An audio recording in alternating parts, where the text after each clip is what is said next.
दिवाली और गुजराती नववर्ष के मौके पर गुजरात सरकार विधायकों को बड़ा तोहफा देने वाली है। दिल्ली में सांसदों के लिए बने नए आवास की तर्ज पर गुजरात के विधायकों को भी नए घर मिलने जा रहे हैं। गांधीनगर के सेक्टर 17 में विधायकों के पुराने आवासों को तोड़कर 247 करोड़ रुपए की लागत से 216 आलीशान फ्लैट्स तैयार किए गए हैं, जो तमाम आधुनिक सुविधाओं से लैस हैं। गुरुवार को केंद्रीय गृह मंत्री अमित शाह इस हाउसिंग कॉम्प्लेक्स का उद्घाटन करने जा रहे हैं, जिसके बाद सभी विधायक अपने नए घर में शिफ्ट हो जाएंगे।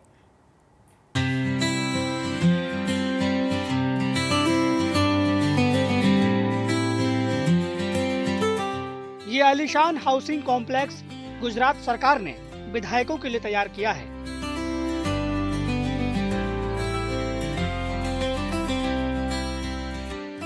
यहाँ 9 मंजिल के 12 टावर बनाए गए हैं, जिनमें 216 लग्जरी फ्लैट्स हैं। इन आलीशान फ्लैट्स का उद्घाटन 23 अक्टूबर को केंद्रीय गृह मंत्री अमित शाह करेंगे, जिसके बाद विधायक अपने नए घरों में शिफ्ट हो जाएंगे। गांधीनगर के सेक्टर 17 में तैयार किए गए इन फ्लैट्स में 5 स्टार होटल जैसी तमाम सुविधाएं मौजूद है। इन फ्लैट्स में 3 bedroom, living room, dining area, office room और वेटिंग एरिया बनाया गया है। इसके अलावा बालकनी, लाइब्रेरी और 3 अटैच बाथरूम की सुविधा होगी। साथ ही एक सर्वेंट रूम भी है।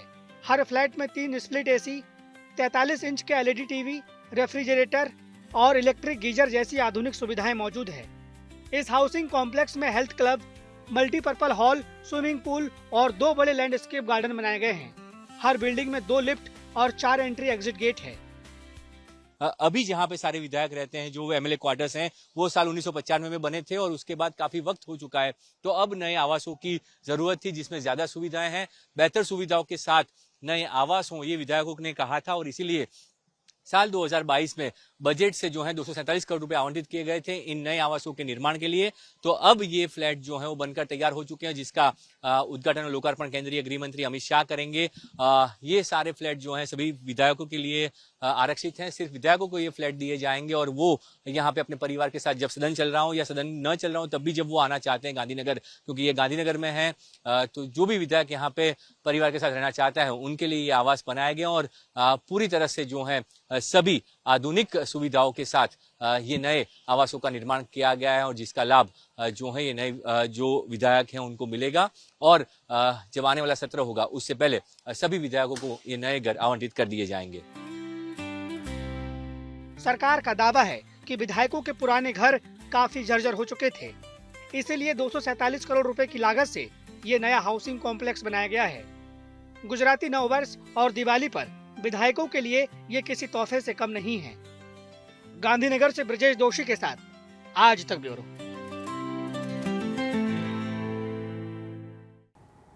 गुजरात सरकार ने आज किसानों को भी दिवाली गिफ्ट दिया है। दरअसल अगस्त और सितंबर में भारी बारिश के बाद किसानों को बड़ा नुकसान हुआ। बाढ़ और जलभराव की वजह से धान, कपास, मूंगफली, आम, केला और सब्जियों की फसलें बर्बाद हो गईं। अब गुजरात सरकार ने किसानों के लिए 947 करोड़ रुपए के राहत पैकेज का ऐलान कर दिया है। फिलहाल ये आर्थिक मदद जूनागढ़, पंचमहल, कच्छ, पाटन और बावधरा जिलों में प्रभावित किसानों को दी जानी है। गुजरात सरकार के कृषि मंत्री जीतू वघाड़ी ने बताया है कि राहत पैकेज का पैसा बहुत ही जल्द किसानों के बैंक खातों में पहुंच जाएगा, ताकि वो अपनी अगली फसल की तैयारी शुरू कर पाएं। गुजरात में इस बार भी दिवाली पर खूब पटाखे फोड़े गए और इनकी वजह से शहर शहर आग लगने की घटनाएं भी बढ़ी हुई हैं। दिवाली की रात पूरे गुजरात में फायर ब्रिगेड की टीमें हाई अलर्ट पर रही हैं। पूरी रात पटाखों की वजह से आग लगने की कॉल्स आती रहीं। वहीं जूनागढ़ में 2 पटाखे जलाने के लिए एक युवक की हत्या भी कर दी गई।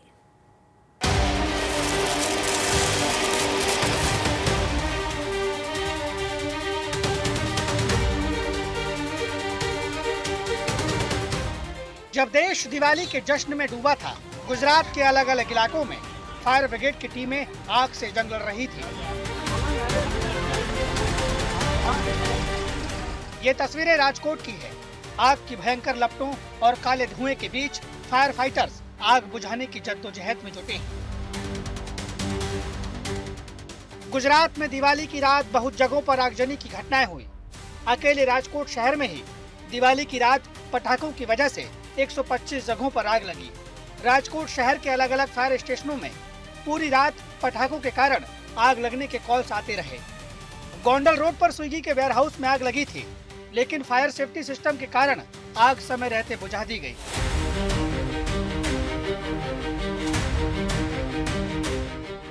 इसके अलावा मौड़ी क्षेत्र में राम मंदिर के सामने खुले प्लॉट में भीषण आग लगी, जबकि पुराने एयरपोर्ट पर सूखी झाड़ियों में भी आग लगने की घटना सामने आई। हालांकि अच्छी बात ये रही कि इन घटनाओं में कोई जनहानि नहीं हुई। नवसारी में दिवाली की रात एक प्लास्टिक के गोदाम में आग लगने से हड़कंप मच गया। सूचना मिलते ही फायर ब्रिगेड की टीम मौके पर पहुंची और कुछ ही देर में आग पर काबू पा लिया। बताया जा रहा है कि यहाँ भी पटाखों की चिंगारी से आग लगी थी। इस आग में लाखों का सामान जलकर खाक हो गया। जूनागढ़ में तो पटाखा जलाने को लेकर एक युवक की हत्या कर दी गई। यहाँ देर रात पटाखा जलाने पर कुछ लोगों की आपस में कहासुनी हुई और बात मारपीट तक जा पहुंची। इसी दौरान 28 साल के दिव्येश चूड़ासमा की पाइप और डंडों से पीटकर हत्या कर दी गई, जबकि उसके साथ के 2 अन्य लोग गंभीर रूप से घायल हैं। दिव्येश के पिता और भाई की कुछ समय पहले ही मौत हुई थी। दिव्येश अपनी मां का इकलौता सहारा था। जूनागढ़ से भार्गवी जोशी और राजकोट से रौनक मजीठिया के साथ आज तक ब्यूरो। देश भर में दिवाली पटाखे फोड़कर मनाई जाती है, लेकिन गुजरात के अमरेली में सावरकुंडला में दिवाली पर एक युद्ध होता है जिसे कहा जाता है इंगोरिया। ये पिछले करीब 150 सालों से इसी तरह से चला आ रहा है और इस युद्ध में 2 टीमें होती हैं जो एक दूसरे पर पटाखों से करती हैं वार और रात भर ये अद्भुत युद्ध चलता रहता है। देश विदेश से लोग खास तौर पर इस युद्ध को देखने के लिए यहाँ पहुँचते हैं।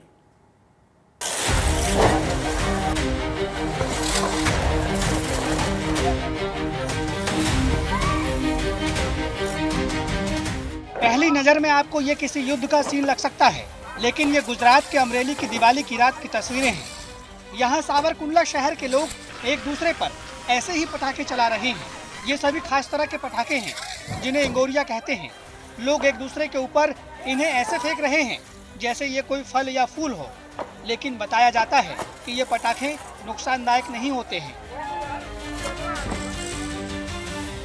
बीच में नावली नदी जो निकलती थी, उस नदी में दोनों सामने सामने इंगोरिया खेलते थे और ये इंगोरिया की रमत यहाँ के वर्ल्ड वाइड मशहूर है। यहाँ पे सब लोग इकट्ठा होकर इंगोरिया की रमत खेलते हैं और जान हानि भी नहीं होती हो। आप मेरे पीछे देख रहे हो, इंगोरिया खेलने के लिए पूरे भारत में सावरकुंडला और सावरकुंडला के बाहर के लोग बहुत ज्यादा इधर आते हैं और सब मिलजुल के इंगोरिया के खेल खेलते हैं। सावरकुंडला की धरती पर यह खेल लगभग 150 सालों से खेला जाता रहा है। इंगोरिया युद्ध देखने के लिए बाहर से बड़ी संख्या में लोग आते हैं। पूरी रात जब तक ये युद्ध चलता है, पुलिस प्रशासन, अग्निशमन और डॉक्टरों की टीम भी तैनात रहती है। मुझे याद है तब 100 साल से भी ज्यादा सालों से इंगोरिया की रमत खेली जा रही है। पहले सावर और कुंडला के बीच में नावली नदी जो हमारी है, उसके हम सामने सामने खेला जाता है युद्ध। ये सावरकुंडला जोगीदास कुमार की धरती है। आज ये युद्ध आप देख रहे हो, जो हम टीवी पर देखते हैं, हमास की और रसिया जैसे देशों में टीवी में युद्ध देखते हैं, लेकिन ये युद्ध जो देखते हैं वो किसी मानुषी मारने की युद्ध है, लेकिन हमारे सावरकुंडला में एक प्रेम का युद्ध खेला जा रहा है। एक दूसरे के ऊपर ऐसे पटाखे फेंकने को लेकर बहुत से लोगों को आपत्ति भी हो सकती है, लेकिन ये क्षेत्र की परंपरा है जो पिछले 150 से अधिक वर्षों से चली आ रही है। यही इन लोगों का दिवाली मनाने का तरीका है।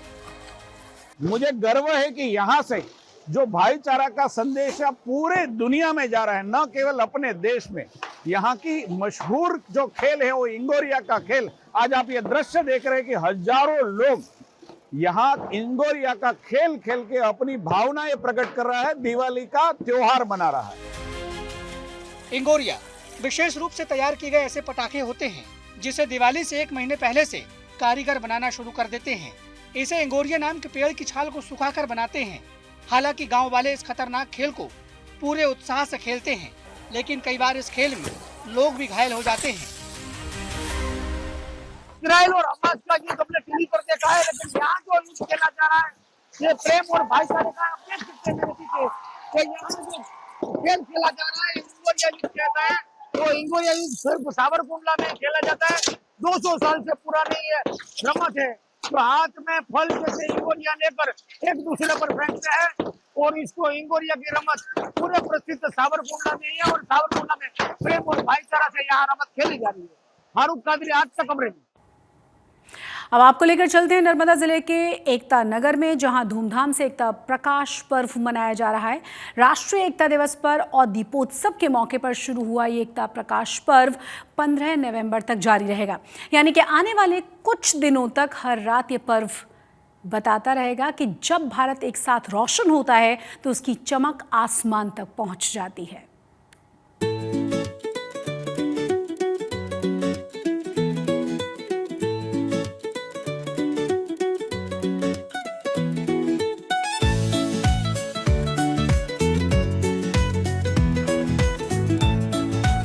चारों तरफ रंग बिरंगी लाइट्स, दीवारों पर तितलियों का खूबसूरत संसार।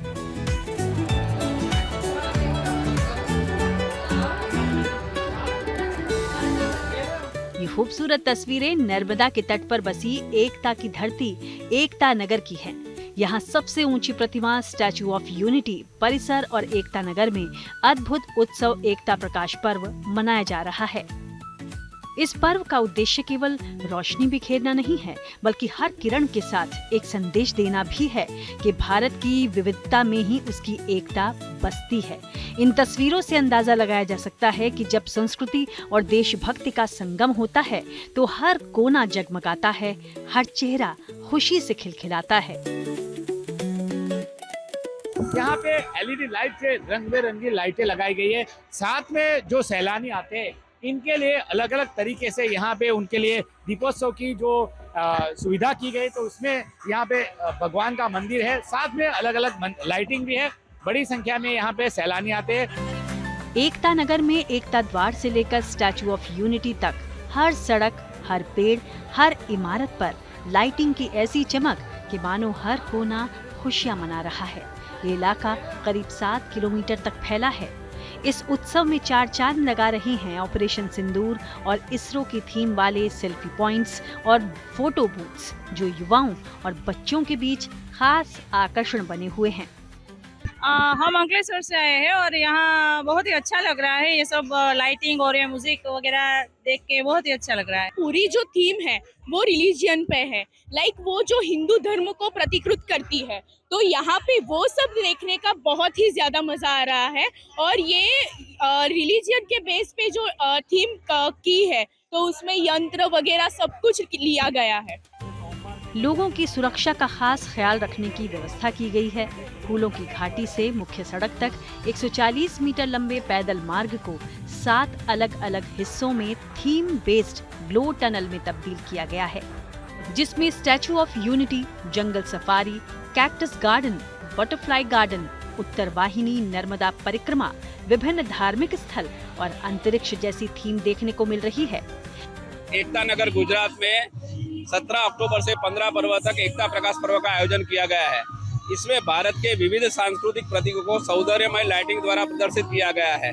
ये पूरा 20 जोन में विभाजित किया गया है और अलग अलग प्रतीकों को लाइटिंग के द्वारा दर्शाया गया है। पूरी व्यवस्था प्रवासियों के लिए फ्री है। यहाँ एकता नगर में आने के बाद यहाँ इलेक्ट्रिक बस भी है, वो यहाँ एकता प्रकाश पर्व की ओर ले जाएगी। जाहिर है, स्टैचू ऑफ यूनिटी से उठती ये रोशनी सिर्फ गुजरात तक सीमित नहीं है, ये पूरे देश की पहचान है। यहाँ हर दीप, हर रंग और हर किरण एक ही संदेश दे रहा है, एकता ही भारत की असली शक्ति है। और अब बात करेंगे सितारों की दिवाली सेलिब्रेशन की। दिवाली के जश्न में पूरा बॉलीवुड डूबा हुआ नजर आया। अपने परिवार और करीबियों के साथ बॉलीवुड सितारे भी धूमधाम से दिवाली मनाते हुए नजर आए। कंगना रनौत और शिल्पा शेट्टी ने अपने घर में दिवाली मनाई। वहीं मां बनने के बाद कियारा आडवाणी की ये पहली दिवाली थी। ऐसे में पति सिद्धार्थ मल्होत्रा और अपने बेबी के साथ उन्होंने खास तरीके से दिवाली को सेलिब्रेट किया। अक्षय कुमार, ट्विंकल खन्ना और माधुरी दीक्षित भी दिवाली के जश्न में डूबे हुए नजर आए।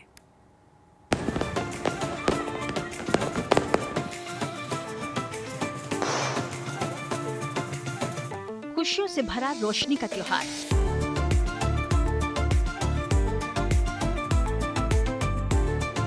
बॉलीवुड एक्ट्रेस और सांसद कंगना रनौत ने दीपावली को अपनों के साथ सेलिब्रेट किया।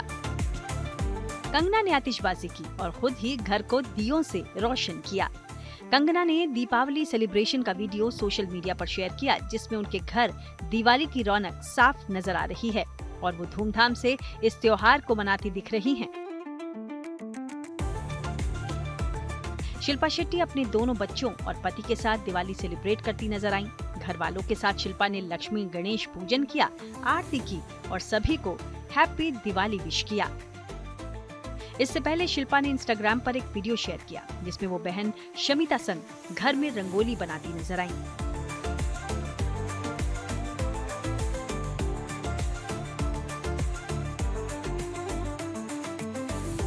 सिद्धार्थ मल्होत्रा ने भी अपनी पत्नी कियारा आडवाणी के साथ दिवाली सेलिब्रेट की। कियारा की बेटी के जन्म के बाद ये पहली दिवाली है, इसलिए ये दिवाली दोनों के लिए और भी खास हो गई और कियारा सिद्धार्थ ने अपनी बेबी के साथ इसे सेलिब्रेट किया। अक्षय कुमार ने भी अपनी पत्नी ट्विंकल खन्ना के साथ दिवाली सेलिब्रेट की। हालांकि अक्षय की ये दिवाली इस बार विदेश वाली दिवाली रही। अक्षय ने ये दिवाली पत्नी ट्विंकल के साथ लंदन में सेलिब्रेट की, जिसकी तस्वीरें उन्होंने खुद सोशल मीडिया पर शेयर भी की। सोनम कपूर ने भी इस खास दिन को अपनी फैमिली के साथ सेलिब्रेट किया। सोनम ने बेटे वायु और पति आनंद समेत पूरे परिवार के साथ दिवाली का जश्न मनाया। सोनम कपूर ने सेलिब्रेशन का वीडियो सोशल मीडिया पर शेयर किया, जिसमें वो पूरे उत्साह के साथ अपने घर में दीपावली पूजन करती नजर आ रही हैं। बॉलीवुड में कपूर खानदान में कोई भी त्योहार बड़ी धूमधाम से ही सेलिब्रेट किया जाता रहा है। कपूर खानदान में दिवाली का सेलिब्रेशन भी बेहद शानदार रहा, जिसमें गोल्डन साड़ी में सजी धजी आलिया भट्ट अपने ससुराल वालों के साथ पोज देती नजर आईं। वहीं माधुरी दीक्षित ने भी दिवाली सेलिब्रेशन की तस्वीरें शेयर की हैं, जिसमें वो लक्ष्मी गणेश की पूजा करती दिख रही हैं। इस मौके पर उन्होंने अपने पपी को भी दिवाली के रंग में रंग दिया। दिवाली के मौके पर कार्तिक आर्यन फुर्सत के पल बिताते नजर आए। अपने पेट के साथ कार्तिक ने भरपूर एंजॉय किया। और अब देखिए अर्जुन रामपाल के घर की दिवाली। अपने बच्चों और पत्नी के साथ अर्जुन रामपाल ने दिवाली का हर एक पल खूब जोश और उत्साह के साथ सेलिब्रेट किया और फैंस के साथ तस्वीरें शेयर कर खुशियां बांटी। निम्रत कौर ने भी अपने घर वालों के साथ दिवाली का त्योहार मनाया, जिसकी तस्वीरें निम्रत ने सोशल मीडिया पर शेयर की। तस्वीरों में वो रोशनी के इस त्योहार को भरपूर सेलिब्रेट करती नजर आईं। कभी रंगोली के साथ पोज दिया तो कभी दिए जलाती नजर आईं। निम्रत ने आतिशबाजी छोड़कर भी खूब धूमधाम के साथ इस त्योहार को मनाया। टीवी एक्ट्रेस निया शर्मा ने भी अपने घर वालों के साथ इस त्योहार को खूब एंजॉय किया। उनकी खुशी बता रही थी कि रोशनी का ये त्योहार उन्हें कितना पसंद है। आतिशबाजी के साथ भी निया खूब मस्ती करती नजर आईं। आज तो गुजरात के स्पेशल बुलेटिन में आज के लिए बस इतना ही, लेकिन देश और दुनिया की तमाम बड़ी और अहम खबरों के लिए आप देखते रहिए आज तक।